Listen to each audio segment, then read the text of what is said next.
Hello दोस्तों, ICICI bank के जो क्वार्टर 4 के रिज़ल्ट हैं वो आ चुके हैं और देखिए रिज़ल्ट के साथ साथ बैंक ने अपने शेयर होल्डर्स के लिए डिविडेंड का भी अनाउंस किया है। डिविडेंड की अगर हम बात करते हैं तो 10 रुपये का जो है डिविडेंड पर शेयर बैंक ने अपने शेयर होल्डर्स के लिए अनाउंस किया है। पेमेंट डेट एजीएम के बाद बैंक की तरफ से जो है बताई गई है। तो वीडियो बिना किसी बाई या सेल का रिकमेंडेशन दिए चलिए ये वीडियो शुरू करते हैं। तो देखिए सबसे पहले किसी भी बैंक के लिए सबसे ज़रूरी क्या होता है कि सबसे ज़्यादा जो बैंक की कमाई होती है वो होती है उनकी इंटरेस्ट से कमाई, यानी कि बैंक जो लोन देती है, जो लोन हम लोग लेते हैं तो हम लोग जो इंटरेस्ट पेमेंट करते हैं तो बैंक सबसे ज़्यादा पैसा वहीं से कमाती है। तो अगर हम इस क्वार्टर की बात करते हैं यानी फोर्थ क्वार्टर फाइनेंशियल ईयर 24 की, तो देखिए 19,093 करोड़ जो है इस क्वार्टर में बैंक ने इंटरेस्ट से पैसा कमाया है। प्रीवियस क्वार्टर से अगर हम कंपेयर करेंगे क्या ये इंटरेस्ट इनकम जो है वो बैंक की बढ़ी है, तो बिल्कुल देखिए 18,678 करोड़ जो है रुपए बैंक ने पिछले क्वार्टर में जब क्वार्टर 3 के नंबर्स आए थे तो वहाँ से बैंक ने कमाया था। तो क्यू ऑन क्यू अगर हम देखें ये जो है इंटरेस्ट इनकम वो बिल्कुल बढ़ रही है।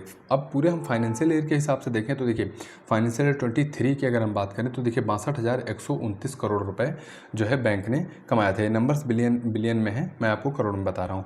तो देखिए 62,129 करोड़ फाइनेंशियल ईयर 23 में पूरे साल में बैंक ने कमाया था इंटरेस्ट के साथ। उसके बाद अगर हम ये बात करते हैं फाइनेंशियल ईयर 24 की, तो देखिए 74,306 करोड़ जो है बैंक ने कमाए हैं इंटरेस्ट से। अब ये देखिए क्यू ऑन क्यू यानी कि क्वार्टर 4 यानी ये वाला नंबर क्वार्टर 4 और इसकी अगर हम बात करें वाई ऑन वाई बेस पे तो 8.1% का जो है इंटरेस्ट इनकम इनकी इंक्रीज़ हुई है। इंटरेस्ट इनकम के बाद देखिए सारे खर्चे निकालने के बाद फिर प्रॉफिट की अगर हम बात करते हैं तो आईसीआई के केस में आप प्रॉफिट देख पा रहे हैं। देखिए इस क्वार्टर की अगर हम प्रॉफिट की बात करते हैं तो देखिए ये 10,708 करोड़ का बैंक ने प्रॉफिट किया है।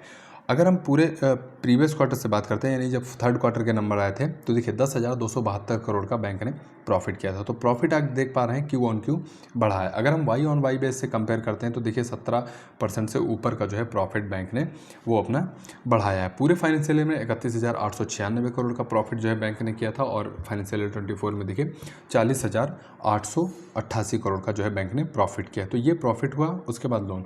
अब हम देखिए बैंक सेक्टर के कुछ की रेशियो की बात करते हैं। नेट इंटरेस्ट मार्जिन जो कि किसी भी बैंक के लिए अगर 3 से 5% के बीच में है तो बहुत ही अच्छा माना जाता है। आईसीआई के केस में हम नेट इंटरेस्ट मार्जिन अगर इस क्वार्टर में देखेंगे तो 4.40% नेट इंटरेस्ट मार्जिन है जो कि गुड हेल्दी माना जाएगा। पूरे फाइनेंशियल ईयर की अगर हम बात करते हैं तो 4.53% जो है नेट इंटरेस्ट मार्जिन रहा है जो कि ठीक ठाक है। प्रीवियस क्वार्टर से हल्का सा नेट इंटरेस्ट मार्जिन गिरा है लेकिन फिर भी एक हेल्दी कंडीशन में है। तो ये हुआ net interest margin. Net interest margin के बाद देखिए cost to income ratio. Cost to income ratio bank के लिए जितना ही कम होता चला जाए या फिर कम रहे तो ठीक ठाक माना जाता है। कॉस्ट टू इनकम रेशियो का मतलब मैं आपको बता देता हूँ कि जैसे बैंक को 100 रुपये कमाने होते हैं, यानी अगर उसको 100 रुपये कमाने हैं तो 100 रुपये में से वो कितना रुपए खर्च कर रही है। तो देखिए 40% के आसपास जो है बैंक इस साल अपने जो है इनकम करने के लिए 100 रुपये कमाने के लिए उसमें से 40 रुपये खर्च बैंक ने किया है। ये परसेंटेज में है, मैं आपको एग्जांपल के तौर पे रुपए का एग्जांपल दे रहा हूँ। अगर परसेंटेज के हिसाब से लेंगे तो आप कन्वर्ट कर लें, परसेंट है 40%।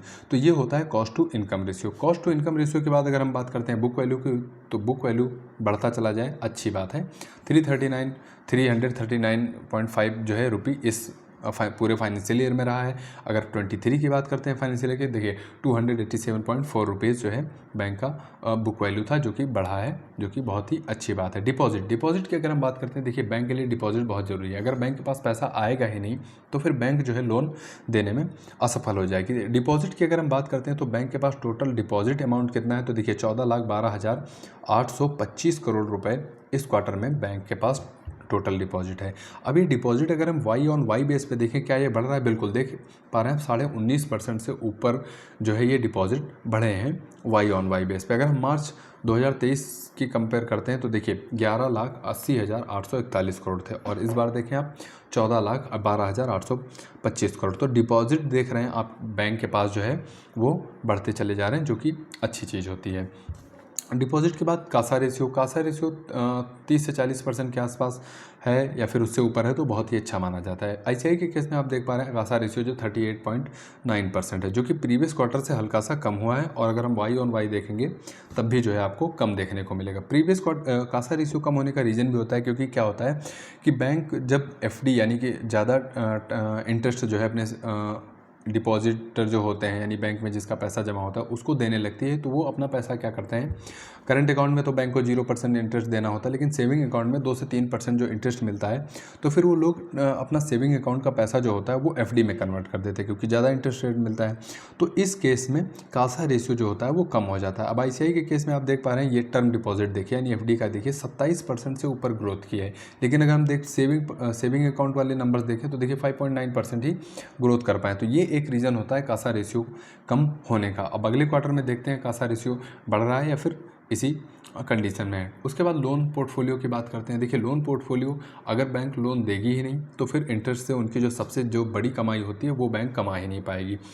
लोन की अगर हम बात करते हैं तो टोटल जो बैंक ने एडवांसेस दिए हैं तो वो आप ये नंबर देखिए, ये है 11,84,406 करोड़ बैंक ने इस क्वार्टर में लोन दिया है। अब ये लोन अगर हम वाई ऑन वाई देखें तो देखिए 16% से ये लोन जो है वो बैंक इंक्रीज़ की है। अगर हम मार्च 2023 के हिसाब से देखें तो देखिए 10,19,639 करोड़ का बैंक ने लोन दिया था उस समय, और इस क्वार्टर में आप ये देख पा रहे हैं लोन जो है बढ़कर कितना पहुंच गया है, 11,84,406 करोड़। तो लोन जो इनका लोन पोर्टफोलियो आप देख पा रहे हैं वाई ऑन वाई जो है इंक्रीज़ कर रहा है, और लोन जितना बैंक ज़्यादा देती चली जाएगी इंटरेस्ट इनकम बैंक के लिए उतनी ही अच्छी चली जाएगी। तो टोटल एडवांसेस बैंक ने इतने दिए हैं, तो ये एडवांसेस हो गए।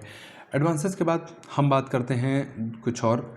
देखिए लोन अगर दे रही है तो बैंक क्या होता है, सारे लोन जरूरी नहीं कि सक्सेसफुल हो जाए। कुछ जैसे आपने लोन लिया तो जरूरी नहीं कि सभी लोग पैसा वापस कर पाएँ। तो देखिए एनपीए रेशियो से पता चलता है कि बैंक के नेट नॉट परफॉर्मिंग एसेट्स कितने हैं। तो अगर हम एनपीए रेशियो की बात करते हैं तो ये देखिए नेट एनपीए की अगर हम बात करें तो क्यू ऑन क्यू और वाई ऑन वाई देखिए डिक्रीज़ हो रहा है। ये जितना ही कम रहेगा बैंक के लिए उतना ही अच्छा होता है। ग्रॉस एनपीए की बात करते हैं तो देखिए 2.16% इस क्वार्टर में रहा है। अगर हम प्रीवियस क्वार्टर की बात करते हैं तो 2.30% था, जो कि क्यू ऑन क्यू बेस पे देख रहे हैं कम हुआ है, बहुत ही अच्छी बात है। उसके बाद पीसीआर की बात करते हैं यानी प्रोविज़न कवरेज रेशियो की अगर हम बात करते हैं तो ये इस क्वार्टर में बैंक का 80% से ऊपर का रहा है, जो कि बहुत ही हेल्दी माना जाएगा। पीसीआर कवरेज रेशियो क्या होता है कि बैंक ने मान लीजिए 100 रुपये लोन दिया किसी को, अब 100 रुपये वो मिल नहीं पा रहा है बैंक को वापस, तो बैंक कितना उस लोन को अपनी तरफ से भरपाई करने के लिए तैयार है, तो 80 रुपये उसमें से बैंक ने जो है वो अपने बना के रखे हैं। अब ये प्रोविज़न जो होता है वो बैंक कहाँ से करती है, तो देखिए मान के चलिए 100 रुपये बैंक ने प्रॉफिट किया तो 100 में से 10 रुपये 5 रुपये, तो हर क्वार्टर में कुछ प्रोविज़न जो है बैंक अपना करती जाती है ऐसे लोन के लिए जो उनको लगता है कि ये लोन हमारा वापस नहीं आएगा। वीडियो कैसा लगा कमेंट बॉक्स में ज़रूर बताइए। अगर वीडियो से थोड़ी सी भी आपको जानकारी मिली तो वीडियो को लाइक भी करिए और साथ ही साथ चैनल को दोस्तों जरूर सब्सक्राइब करिए। आपके समय के लिए आपका बहुत बहुत धन्यवाद।